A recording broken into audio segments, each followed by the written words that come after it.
Salam hangat Bapak, Ibu, dan teman-teman sekalian yang sedang mendengarkan cerita ini. Kisah kali ini berjudul Ibu Mertua Menikahi Pria Muda 23 tahun. Selama seminggu mereka di kamar dan tak keluar. Aku dobrak pintu dan tercengang oleh pemandangan di dalamnya. Suatu sore di kawasan Laweyan, kota Solo, di penghujung musim kemarau, angin kering berhembus melewati deretan pohon ketapang di ujung gang. Daun-daun kuning menempel di jalan setelah gerimis. Suara penjual sate bercampur dengan aroma sup dari dapur. Namun, di dalam rumahku, udara dingin karena hal lain. Aturan. Namaku Naura. Sudah genap setahun aku menjadi menantu di rumah 3 lantai yang berdiri kokoh. Sekokoh wibawa ibu mertuaku, Bu Sulastri. Suamiku, Mas Dimas, lelaki yang sebenarnya baik, penyayang, dan lembut pada anak-anak. Tapi begitu ibunya bicara, seluruh keberaniannya seperti runtuh. Anak laki-lakiku Bagas berusia 4 tahun, dan adiknya Rara baru 2 tahun. Dua anak itu yang selama ini membuatku terus mengalah. Sampai akhirnya aku sadar, terlalu sering mengalah di tempat yang salah sama saja membiarkan harga diri diinjak. Di rumah ini, aturan bisa lahir dari hal sekecil posisi sendok. Mangkuk yang sudah dicuci harus berderet dengan gagang menghadap arah yang sama. Sandal rumah harus berjajar dengan ujung menghadap keluar pintu agar katanya rezeki tidak tertahan. Jika aku salah, Bu Sulastri tidak pernah berteriak. Beliau hanya menatapku, lalu berkata, "Menantu yang tahu diri akan membuat rumah tangga tentram." Terdengar seperti nasihat, padahal isinya peringatan supaya aku diam. Orang luar selalu memuji beliau. Memang santun, tapi seperti pisau yang diasah tipis. Tidak kasar, tapi sekali menggores langsung terasa pedih. Aku pernah ditegur di depan keluarga besar hanya karena menuang teh terlalu penuh. Beliau tersenyum lalu berkata, "Kalau ceroboh ya belajar. Kalau tidak mau belajar ya hidupnya susah." Meja makan langsung hening. Aku menelan malu sendiri. Sementara Dimas hanya menunduk. Setiap kali aku bilang, "Mas, tolong sampaikan ke ibu, aku juga manusia." Jawabannya selalu sama. "Maklum ya, Naura, ibu memang keras dari dulu." Kata bakti terdengar mulia, tetapi jika dipakai membungkam istri, rasanya jadi dalih. Lalu Jumat sore itu semuanya berbelok. Aku baru pulang dari pasar membawa gurami, kangkung, dan sambal terasi. Udara mulai dingin. Aku berniat memasak sayur asem. Bagas berlari-lari di halaman. Rara merengek minta digendong. Saat aku sedang membersihkan ikan, Bu Sulastri turun dengan blus rajut marun dan lipstik merah yang lebih tebal dari biasanya. Beliau duduk di meja makan, mengetukkan sumpit pelan ke mangkuk, lalu berkata, "Ibu mau bicara." Dimas menaruh sendoknya. "Iya, Bu. Ada apa?" Beliau meniup teh. "Ibu akan menikah lagi." Tanganku langsung berhenti. Bagas mendongak polos. "Nenek mau nikah sama siapa?" Dimas pucat.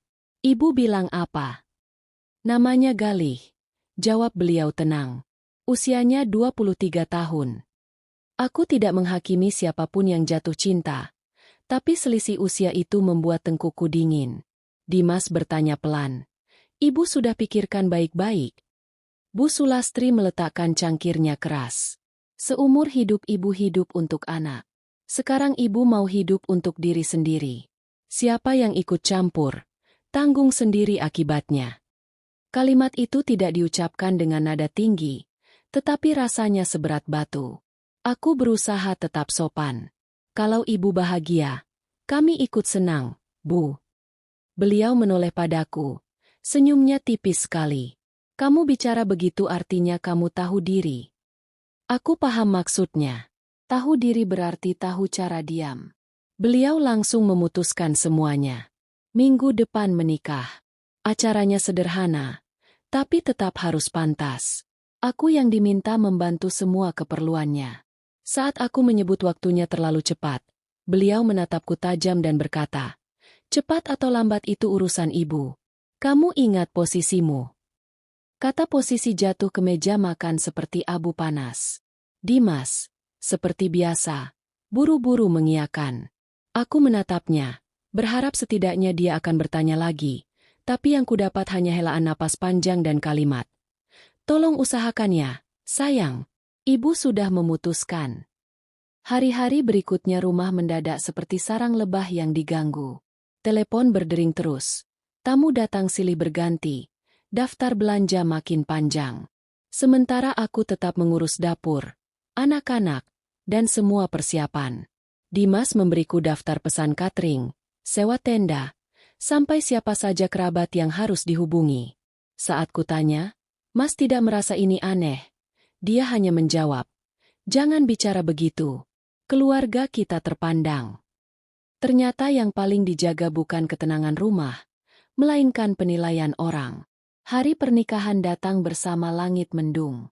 Halaman dipenuhi mobil, musik dari pengeras suara, bau opor, rendang, dan nasi tumpeng yang hangat. Bu Sulastri tampil dalam kebaya hijau giok. Sanggulnya rapi, langkahnya mantap. Kemanapun beliau melangkah, orang-orang memberi jalan. Tante Sumarni dari pihak keluarga almarhum bapak mertua menarikku dan berbisik, tetapi cukup keras untuk didengar yang lain. Naura, ibu mertuamu hebat juga ya. Menikah dengan pemuda. Aku tersenyum seperti menantu baik-baik. Yang penting ibu bahagia, Tante. Tante Sumarni tertawa sinis. Dalam rumah ini, kelihatannya yang menentukan satu orang, yang lain tinggal menurut. Tak lama kemudian Galih datang.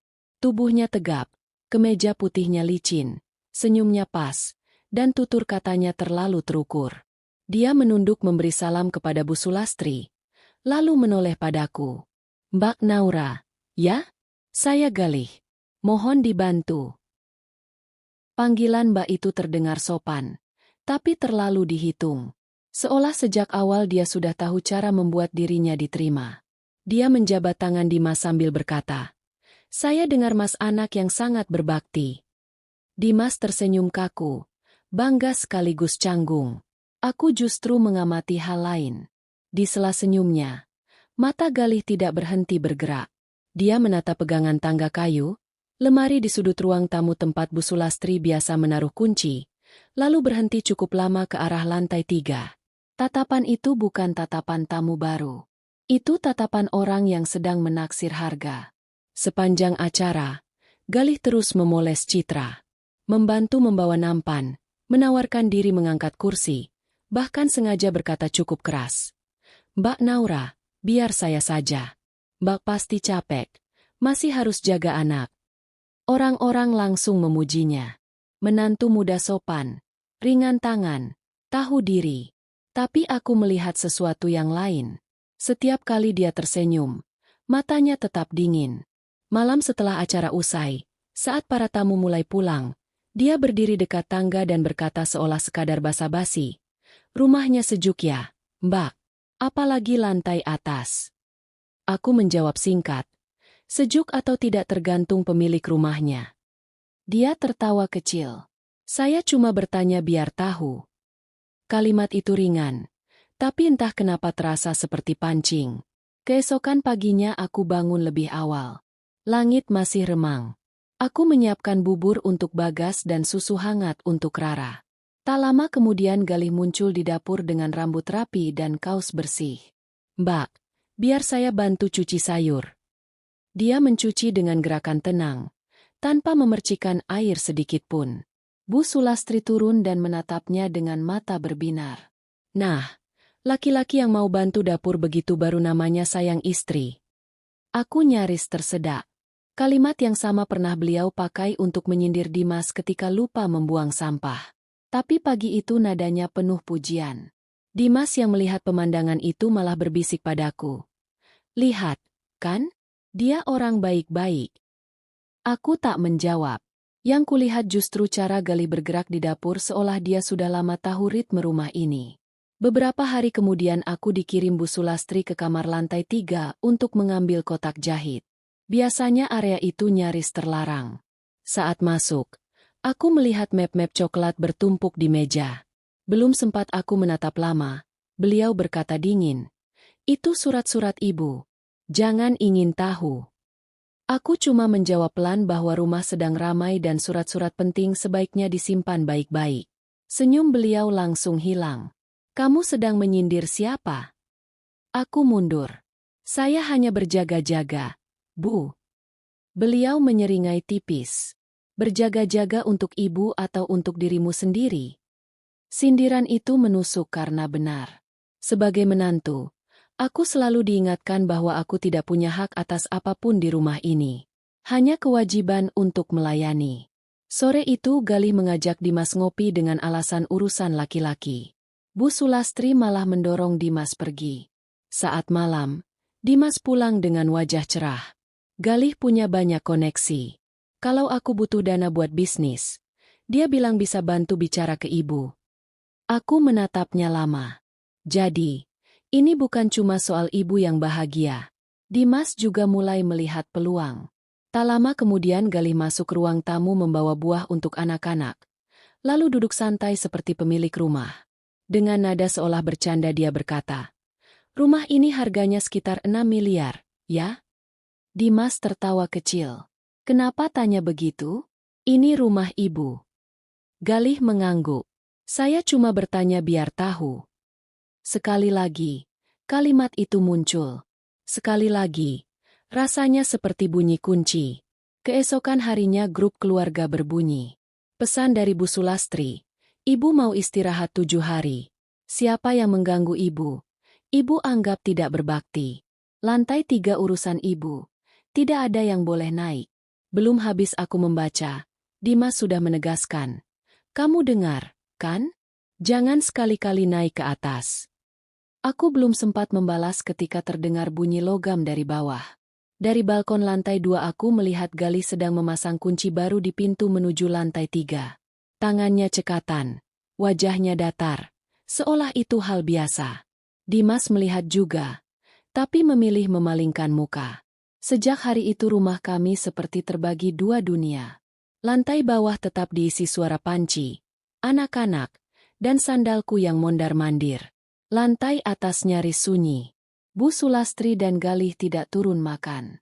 Jika kuantar nampan, pintu hanya terbuka sedikit, tangan menjulur keluar, lalu nampan ditarik masuk tanpa ucapan apapun. Aku yang selama ini disebut keluarga, mendadak merasa cuma seperti pengantar makanan. Bagas mulai bertanya, "Bu, kenapa nenek tidak makan sama Bagas?" Rara mencari-cari neneknya. Aku hanya bisa bilang nenek sedang istirahat. Padahal yang kurasakan justru rumah ini sedang menyembunyikan sesuatu. Pada malam ketiga aku mendengar suara benda berat diseret dari lantai atas. Disusul bunyi bruk yang kering. Saat kutanya, Dimas menjawab tanpa menoleh dari ponselnya. "Paling ibu lagi beres-beres. Tengah malam. Kamu jangan membesar-besarkan." Semakin dia meremehkan, semakin kuat naluriku mengatakan ada yang tidak beres. Kecurigaanku bertambah saat suatu siang ponsel Bu Sulastri tertinggal di meja dan bergetar terus. Aku tak berniat ikut campur, tapi layar menampilkan notifikasi transfer dana, 48 juta, lalu 52 juta, lalu 39 juta dalam jarak waktu singkat. Tanganku dingin. Aku cepat-cepat memotret layar itu sebagai berjaga-jaga. Saat Dimas pulang, aku mencoba bicara baik-baik. Dia malah menjawab enteng. "Ibu kasih Galih uang jajan. Kan baru menikah." Aku tertawa getir.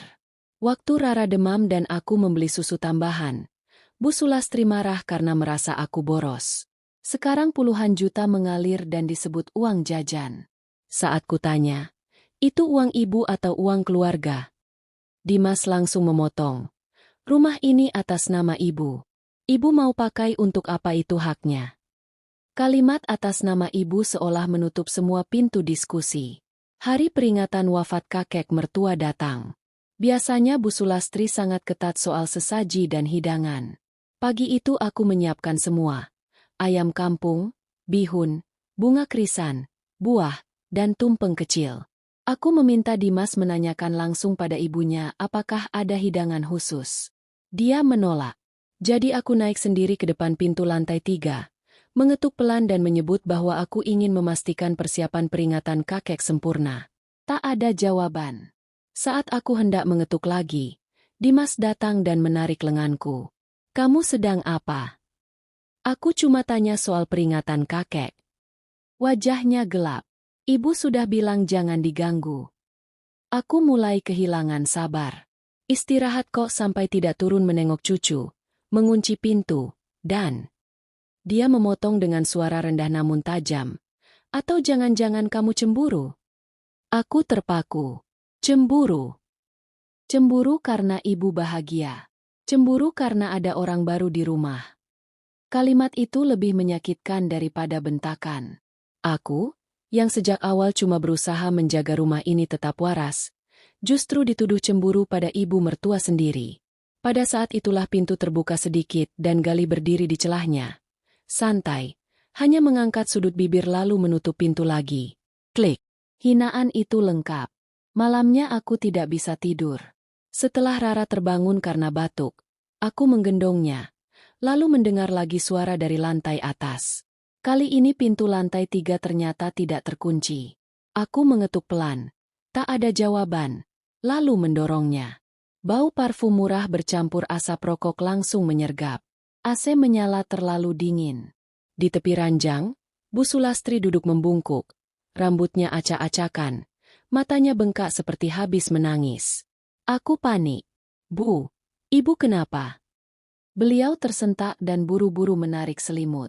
Keluar. Suara itu bukan suara perintah biasa. Itu suara orang yang sedang ketakutan. Pintu kamar mandi terbuka. Galih keluar hanya berbalut handuk. Rambut masih basah.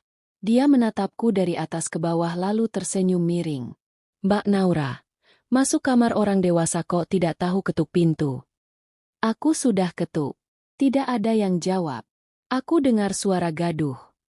Dia tertawa sinis. Khawatir atau penasaran urusan ranjang orang.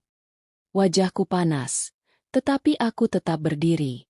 Jaga bicaramu. Galih mendekat. Di rumah ini, saya suami pemilik rumah. Aku menoleh ke Bu Sulastri, berharap beliau membantah atau sekadar menatapku. Tapi beliau justru menunduk dan berkata sangat pelan. Naura, jangan ikut campur urusan ibu. Saat itu aku tahu yang kulihat bukan pasangan yang sedang bahagia. Yang kulihat adalah seorang perempuan yang sedang terpojok. Keesokan paginya penghinaan itu berlanjut dalam bentuk lain. Galih turun dengan singlet dan sandal jepit. Tak lagi sok rapi. Mbak, tolong pel ruang tamu. Debu begini kok dibiarkan. Tak lama kemudian ponselku berbunyi. Pesan dari Bu Sulastri. Naik ke kamar. Ambil pakaian Galih. Cuci yang bersih. Aku menunjukkan pesan itu kepada Dimas. Kukira kali ini dia tersadar. Tapi dia malah berkata, kalau ibu suruh ya kerjakan saja. Apa susahnya? Aku menatapnya tidak percaya. Mas mau aku melayani ayah tirimu? Dia langsung memarahiku. Jaga bicaramu. Di titik itulah aku benar-benar mengerti. Aku tidak hanya sedang menghadapi pria licik, tapi juga suami yang memilih buta. Bapak, Ibu, dan teman-teman sekalian, jika merasa cerita ini mulai menegangkan, silakan tinggalkan suka dan komentar untuk memberi kami semangat. Jika Anda berada di posisi saya, apakah Anda akan tetap sabar atau mencari cara untuk membela diri? Silakan bagikan di bawah karena bagian selanjutnya akan ada detail yang mengejutkan. Malam berikutnya, sekitar pukul 3, aku mendengar lagi suara dari atas. Bukan cuma kursi bergeser, tetapi percakapan. Aku mengendap sampai tangga lantai 2. Dari sana aku mendengar suara Bu Sulastri serak dan putus-putus. Aku sudah menurut. Kamu mau apa lagi? Suara Galih menjawab dingin. Tanda tangani suratnya. Baru aku hapus. Aku mencengkeram pegangan tangga sampai jemariku sakit. Bu Sulastri terisak. Tolong jangan dikirim. Aku tidak akan sanggup. Galih tertawa kecil. Tidak tanda tangan. Besok pagi kamu viral. Darahku langsung dingin. Bu Sulastri menangis lebih pelan. Aku sudah transfer uang. Kamu mau apa lagi? Uang ya uang. Rumah ya rumah. Kamu tanda tangani surat rumah atas namaku. Baru bisa tenang. Semua kepingan langsung menyatu. Tatapan Galih ke lantai 3 saat hari pernikahan. Map-map coklat. Uang yang mengalir. Kunci baru. Semuanya bukan kebetulan. Dia sedang memeras Bu Sulastri dan mengincar rumah ini. Aku ingin naik saat itu juga. Tapi tanpa bukti. Aku hanya akan dianggap menantu fitnah. Jadi aku kembali ke kamar dengan satu keputusan dingin. Aku harus mendapatkan suara aslinya. Keesokan paginya aku menitipkan Rara sebentar ke tetangga dan bertemu sahabatku, Rini, di warung dekat pasar. Rini orangnya ceplas-ceplos, bekerja sebagai akuntan, terbiasa melihat surat-surat dan tipu muslihat. Aku menceritakan semuanya singkat dan jelas. Dari pernikahan itu sampai ancaman semalam. Rini mendengarkan tanpa menyela. Lalu berkata, ini bukan lagi masalah keluarga. Ini pemerasan. Aku menunjukkan foto notifikasi transfer. Rini mengangguk. Uang itu penting. Tapi bukan kunci. Kuncinya ada di ancaman dan surat. Aku cuma dengar, Rin. Kalau cuma dengar, dia bisa ngeles. Lalu Rini mengeluarkan sebuah pulpen hitam biasa. Ini perekam. Tekan sekali untuk mulai. Tekan lagi untuk berhenti. Yang kamu butuhkan cuma suara asli dia.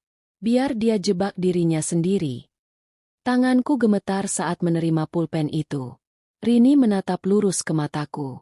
Jangan pakai air mata. Pakai bukti. Dan jangan pojokkan ibu mertuamu di depan anaknya.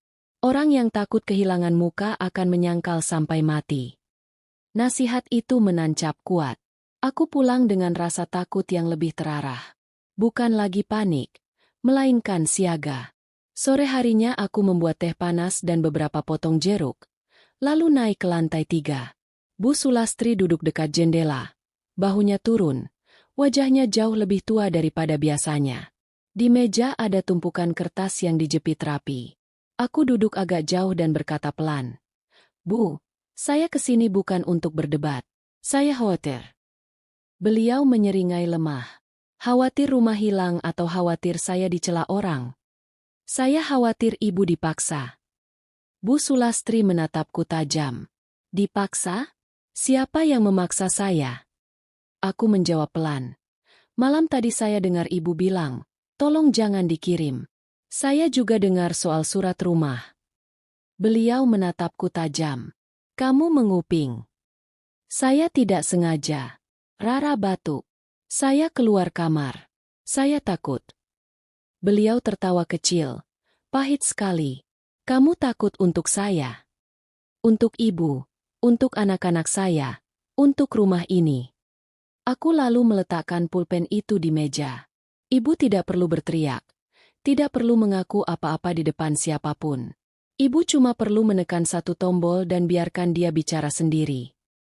Bu Sulastri memandangi pulpen itu seperti benda terlarang. Kalau ketahuan, saya bisa mati. Ibu tidak akan mati karena kebenaran, kataku pelan.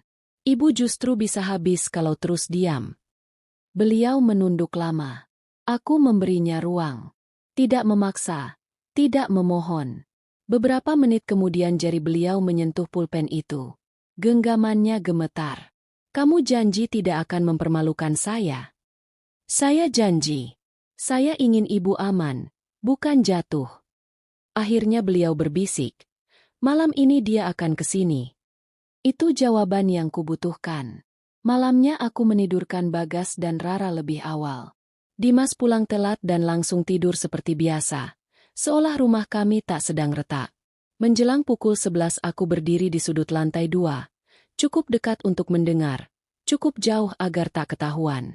Di atas sana mula-mula hening. Lalu terdengar suara Galih. Sudah kamu pikirkan baik-baik? Tanda tangani. Baru aman. Bu Sulastri, dengan suara yang jelas gemetar, bertanya sesuai yang kusarankan. Kalau aku tanda tangan, kamu hapus semuanya, kan? Galih tertawa. Hapus? Kamu polos sekali. Setelah tanda tangan, buktinya tetap kusimpan biar kamu tidak macam-macam. Aku menahan napas. Suara itu terlalu dingin untuk disebut suara suami. Bu Sulastri berkata lagi, tapi rumah itu milikku. Di situ aku mendoakan almarhum suamiku. Galih memotong kasar. Aku tidak peduli. Setelah rumah ini atas namaku, kamu mau doa sampai pagi juga terserah. Kalimat rumah ini atas namaku terdengar sangat jelas. Lalu Bu Sulastri bertanya untuk terakhir kalinya. Kalau aku tidak tanda tangan? Galih menjawab tanpa jeda. Besok pagi kamu viral di internet. Ada bunyi kertas di balik. Lalu suaranya lagi. Lembar ini tanda tangani. Jangan berakting. Kalau mau jaga muka, nurut saja. Aku memejamkan mata. Kebenaran sedang merekam dirinya sendiri. Ketika suara di atas mulai mereda, aku kembali ke kamar. Aku tidak menangis. Aku hanya menunggu pagi. Pagi itu cuaca cerah, tetapi rumah terasa kering dan tegang. Aku menitipkan anak-anak sebentar ke tetangga agar mereka tidak mendengar apapun. Dimas baru keluar kamar saat Bu Sulastri dan Galih turun. Aku mempersilakan mereka duduk di ruang tamu. Suaraku tenang sekali. Justru itu yang membuat Dimas curiga. Aku izin bicara sekali saja. Dimas langsung mengernyit. Jangan bikin ibu lelah. Aku menoleh padanya. Aku yang bikin ibu lelah atau orang lain? Bu Sulastri hendak memotong. Tetapi aku sudah menyalakan file rekaman di ponsel. Suara Galih memenuhi ruang tamu. Jus, dingin. Tanda tangani. Rumah ini atas namaku. Kalau tidak tanda tangan, besok pagi kamu viral di internet. Ruangan langsung kehilangan napas. Wajah Dimas pucat seketika. Bu Sulastri menunduk. Tangannya gemetar. Sementara Galih berdiri mendadak dan menggebrak meja. Itu editan. Rekaman palsu. Aku tidak ikut berdiri. Kalau kamu bilang editan, kita bisa bawa ke polisi untuk diuji forensik. Dia menatapku tajam. Kamu berani mengancam saya? Aku tidak mengancam. Aku memberi jalan pembuktian. Galih langsung mengubah nada dan menoleh ke Bu Sulastri. Sayang, bilang ini fitnah. Beliau justru makin menunduk. Dimas menatap ibunya. Lalu untuk pertama kali aku melihat dia benar-benar sadar. Bu, ini maksudnya apa? Aku tahu jika Bu Sulastri dipaksa bicara saat itu, beliau bisa kembali menyangkal. Jadi aku tidak menunggu pengakuan. Aku langsung menekan titik yang paling penting. Galih, logout semua akun sinkronisasi. Ganti kata sandi sekarang. Aktifkan verifikasi 2 langkah. Hapus file dari Trust. Setelah itu keluar dari rumah ini. Dia tertawa sinis. Kamu pikir kamu siapa? Aku orang yang sedang duduk di rumahku sendiri dan baru saja mendengar kamu bilang rumah ini akan jadi atas namamu. Dimas akhirnya maju dan berdiri di depan ibunya. Suaranya serak, tetapi kali ini tegas. Lakukan apa yang dia bilang. Jangan paksa ibu saya lagi. Kata ibu saya menggema keras. Terlambat, tapi tetap penting. Galih sadar permainan cantiknya selesai. Sambil mengumpat pelan, dia membuka ponsel dan melakukan semua yang kuminta. Aku mengawasi layar itu. Logout, ganti kata sandi, aktifkan verifikasi, hapus cadangan, periksa perangkat tersambung. Setelah selesai, dia melempar ponsel ke meja. Sudah. Aku mengangguk. Sekarang keluar. Dia melirik Bu Sulastri dengan mata penuh benci. Lalu berjalan ke pintu. Saat daun pintu menutup, tidak ada suara kemenangan. Yang ada hanya sepi yang sangat panjang. Bu Sulastri tiba-tiba menangis. Bukan tangisan yang dibuat-buat, melainkan tangisan orang yang baru sadar dirinya hampir jatuh ke jurang. Dimas berdiri mematung, lalu berbisik. Bu, maafkan aku. Maafkan Dimas. Aku buta. Aku duduk di hadapan Bu Sulastri dan bertanya hal paling penting. Apa ibu sudah sempat tanda tangan? Beliau menggeleng kuat-kuat. Belum. Semalam aku terlalu takut. Dimas menunduk makin dalam. Kenapa ibu tidak bilang? Bu Sulastri menangis lagi. Supaya apa? Supaya aku ditertawakan? Sepanjang hidup ibu menjaga harga diri. Aku memandang beliau tanpa kebencian, tapi juga tanpa pura-pura lupa. Harga diri itu penting, Bu. Tapi kalau dipakai orang lain untuk mencekik, Itu bukan kehormatan lagi. Beliau menatapku lama, lalu berkata dengan suara pecah yang tak pernah kubayangkan keluar dari mulutnya. Naura, ibu minta maaf. Dua kata itu terasa asing. Aku tidak langsung berkata saya maafkan. Aku hanya menjawab. Mulai sekarang urusan uang dan surat di rumah ini harus jelas. Jangan biarkan siapapun pegang leher ibu lagi. Beliau mengangguk. Hari-hari setelah itu berubah pelan-pelan. Bu Sulastri tidak lagi mengunci lantai 3. Tidak lagi menyuruhku mencuci pakaian siapapun. Nada suaranya tetap hemat, tetapi tidak lagi setajam dulu. Dimas mulai mengantar Bagas sekolah, memandikan Rara, dan membantu di dapur. Gerakannya kaku, tapi kali ini dia tidak lari. Suatu malam dia berkata pelan saat melipat pakaian. Aku selalu pikir bakti itu artinya menuruti semua kata ibu. Ternyata kadang menuruti justru mencelakai. Aku menjawab singkat. Bakti bukan memejamkan mata. Beberapa bulan berlalu. Suatu pagi Bu Sulastri turun sambil memegang ponsel. Wajahnya pucat. Naura, lihat ini. Di layar ada berita portal online. Seorang pemuda ditangkap karena memeras sejumlah perempuan menggunakan rekaman pribadi di cloud. Foto tersangkanya jelas. Galih. Aku tidak merasa puas. Yang kurasakan justru lega. Seperti batu besar yang akhirnya diangkat dari dada. Bu Sulastri terduduk lemas. Ya Tuhan, untung saja waktu itu. Dimas menggenggam tangan ibunya. Kali ini tak ada pembelaan. Tak ada alasan. Hanya diam yang lebih jujur. Malam itu, saat aku sedang melipat baju anak-anak, terdengar ketukan pelan di pintu kamar. Di luar, Bu Sulastri berdiri membawa semangkuk sup hangat. Wajahnya canggung, matanya menghindar. Naura, ibu masak sup. Kamu makan biar hangat. Hanya semangkuk sup. Tapi bagiku, itu lebih jelas daripada pidato panjang. Itu permintaan maaf kedua. Yang tidak diucapkan, tetapi terasa. Aku menerimanya. Beliau segera berbalik, seolah takut aku melihat matanya terlalu lama. Di dalam kamar, aku memandang Bagas dan Rara yang sudah tidur. Luka-luka tertentu tidak sembuh dalam sehari. Tapi setidaknya kini keheningannya bukan lagi keheningan gembok, melainkan keheningan setelah badai lewat. Dalam hidup ini, teman-teman sekalian, ada hal-hal yang kita kira menjaga citra, padahal sebenarnya sedang membelenggu diri sendiri. Harga diri itu berharga, tapi jangan biarkan siapapun menjadikannya tali gantungan. Baik sebagai menantu, ibu, istri, maupun anak, kita perlu batasan, perlu kewarasan, dan perlu keberanian untuk berdiri tegak agar rumah benar-benar tenang dalam arti yang sesungguhnya. Jika Anda menyukai cerita ini, silakan tinggalkan suka untuk kanal kami. Jika ada masukan, silakan tinggalkan komentar di bawah agar senja yang tenang bisa menjadi lebih baik. Terima kasih Bapak, Ibu, dan teman-teman sekalian telah mendengarkan sampai akhir. Semoga Anda semua sehat dan damai selalu. Sampai jumpa di kisah berikutnya.